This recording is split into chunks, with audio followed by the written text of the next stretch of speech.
Welcome. Today we're reading the chapter Fogg's Name, of the novel Around the World in 80 Days. Now, sit tight and let's get into it.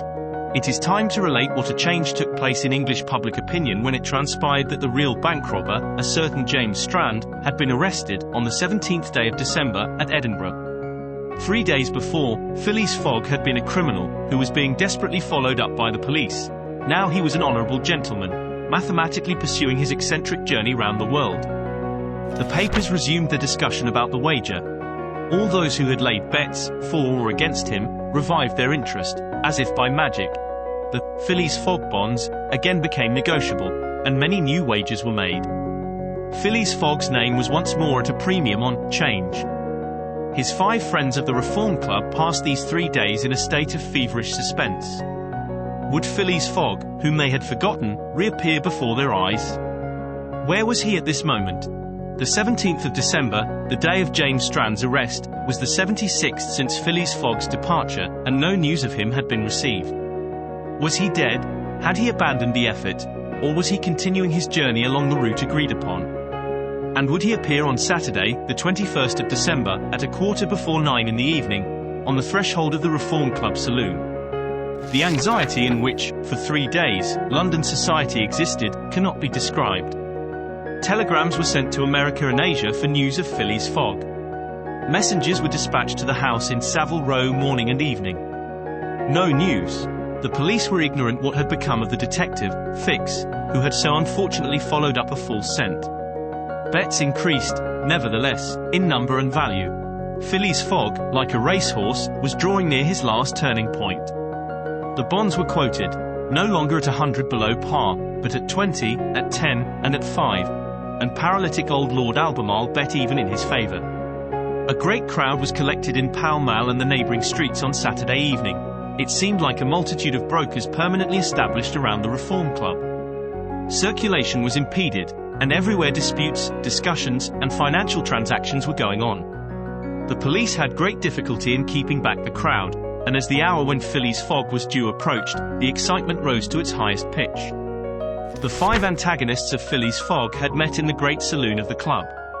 John Sullivan and Samuel Fallentin, the bankers, Andrew Stewart, the engineer, Gauthier Ralph, the director of the Bank of England, and Thomas Flanagan, the brewer, one and all waited anxiously. When the clock indicated 20 minutes past 8, Andrew Stewart got up, saying, "Gentlemen, in 20 minutes the time agreed upon between Mr. Fogg and ourselves will have expired." "What time did the last train arrive from Liverpool?" asked Thomas Flanagan. "At 23 minutes past 7, replied Gauthier Ralph, "and the next does not arrive till 10 minutes after 12. "Well, gentlemen," resumed Andrew Stewart, "if Phileas Fogg had come in the 7:23 train, he would have got here by this time. We can, therefore, regard the bet as won." "Wait, don't let us be too hasty," replied Samuel Fallentin. "You know that Mr. Fogg is very eccentric. His punctuality is well known. He never arrives too soon, or too late, and I should not be surprised if he appeared before us at the last minute." "Why," said Andrew Stewart nervously, "if I should see him, I should not believe it was he." "The fact is," resumed Thomas Flanagan, "Mr. Fogg's project was absurdly foolish. Whatever his punctuality, he could not prevent the delays which were certain to occur, and a delay of only 2 or 3 days would be fatal to his tour. Observe, too," added John Sullivan, "that we have received no intelligence from him, though there are telegraphic lines all along his route." "He has lost, gentlemen," said Andrew Stewart. "He has 100 times lost. You know, besides, that the China, the only steamer he could have taken from New York to get here in time, arrived yesterday. I have seen a list of the passengers, and the name of Phileas Fogg is not among them. Even if we admit that fortune has favoured him, he can scarcely have reached America. I think he will be at least 20 days behindhand, and that Lord Albemarle will lose a cool 5,000. "It is clear," replied Gauthier Ralph, "and we have nothing to do but to present Mr. Fogg's cheque at Bearings tomorrow." At this moment, the hands of the club clock pointed to 20 minutes to 9. "5 minutes more," said Andrew Stewart. The 5 gentlemen looked at each other. Their anxiety was becoming intense, but, not wishing to betray it, they readily assented to Mr. Fallentin's proposal of a rubber.